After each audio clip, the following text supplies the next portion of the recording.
Many times in the past, I've tried to watch the show Shrinking with Jason Segel and Harrison Ford. I mean, on paper, it should be a great watch, right? However, for some reason, I could never get past the first few minutes. Well, with the release of season 3, I decided to give Shrinking a real good try. And I wasn't disappointed. In this video, I'm gonna go over season 1 of Shrinking, and I will tell you why you should be watching this show. My name is Sasha, and this is my recap and review. As always, I'm gonna start with a warning. Beware, there's gonna be spoiler ahead. Also, if you enjoy Apple TV shows, movies, reviews, and content, give this video a like and subscribe, as this is what this channel is all about.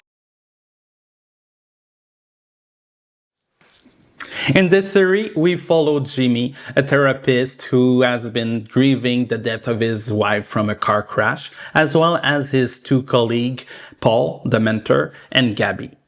In the first episode, Jimmy has clearly reached rock bottom. In his personal life, he's spiraling out of control, sleeping around, drinking too much, partying too much. And professionally, while he still technically does his job, he's mentally exhausted from trying to stay neutral and professional with his patient, wishing he could just say what he actually thinks about their situation. And one day he does. He breaks what are definitely more than a few professional rules and starts telling his patient exactly what he thinks and starts using some very unorthodox methods.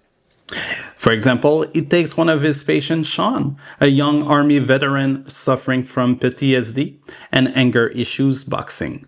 Then he tells, or more accurately demands, that another patient, Grace, who is in a toxic, abusive relationship, to leave her husband. Jimmy's mentor, Paul, strongly disapproves of what Jimmy is doing. To Paul, Jimmy isn't helping his patients, he's making decisions for them, by telling them what to do instead of guiding them to their own conclusions, even if the results sometimes look positive on the surface. Not long after that, Sean ends up moving into Jimmy's guest house following a major falling out with his family. What starts as a temporary solution slowly turns into something more permanent, and an unexpected bond begins to form, not just between Jimmy and Sean, but also with Jimmy's daughter, Alice. As I mentioned, Jimmy was barely holding things together at home.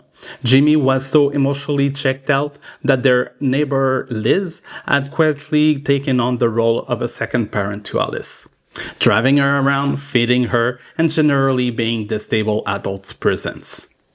But as the season progresses, Jimmy slowly begins to climb out of his emotional hole.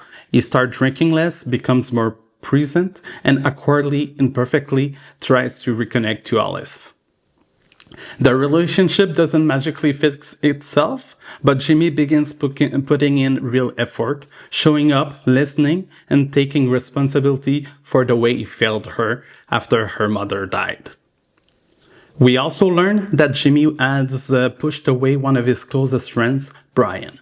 Jimmy is forced to reach out to Brian again, this time in his professional capacity as a lawyer, when Sean gets into trouble after violently defending Jimmy and beating up a man. Brian is upbeat, optimistic, always trying to keep things light, and that's exactly why Jimmy couldn't stand being around him after Taya's death. Brian's cheerfulness becomes unbearable to him, a reminder of an emotional state Jimmy simply wasn't capable of reaching anymore.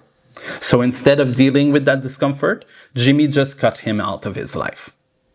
Over the season, we learned that Paul had been diagnosed with an early-stage Parkinson's disease. At first, he kept it mostly to himself, but the diagnosis forces him to confront the fact that he doesn't have an unlimited time left and that he will slowly lose his autonomy. Paul starts making an effort to reconnect with his daughter, a relationship he had emotionally neglected for years in favor of his career. And in a quiet twist, we also discover that Paul has been secretly seeing Alice as a patient, helping her process her grief. What I really enjoy about this first season is the balance that we have. The balance from being funny with while still dealing with what would normally be a heavy topic. For example, even from the very start, when we have Jimmy spiraling out of control, we still have the nosy neighbor Liz and Derek making their funny comments, making a humor out of it. Then, even if the show has a big emphasis on the main character of Jimmy, it's really not all about him. Virtually all of the side characters have their own emotional journeys, their own time to shine, their own flaws and growth. Lastly, the fact that the show has a fairly short episodes makes it that the series doesn't have too much of those filler moments. It has a tight pacing, and that makes it really easy to just binge watch. Let's start with the most obvious. Jimmy's unethical therapy methods would most likely have him lose his license of practice right away. I guess even Paul and Gabby could face a fine for not reporting Jimmy's unethical methods right away.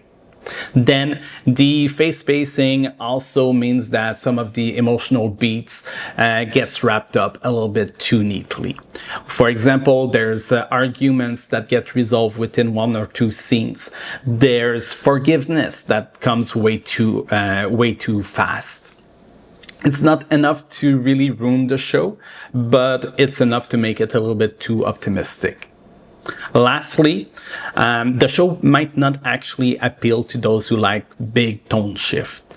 What I mean by that is that at times it feels like the show wants to be that big drama series, and at other times the show will want to be that big sitcom comedy.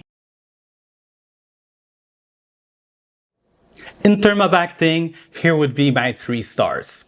In third star, it would be Krista Miller as Liz. The second star would go to Harrison Ford as Paul. And the first star will go to Jason Segel as Jimmy. While Shrinking isn't perfect, it's a heartfelt, sincere show about grief, mistakes, and second chances. It mixes serious beats with humor, and it's carried by extremely good acting performances. If you're like me, you'll simply binge watch the show and it's okay. At this point, there's still a second season to watch and the third one is about to come out. If you enjoyed this video, give it a like and subscribe. Till next time, ciao.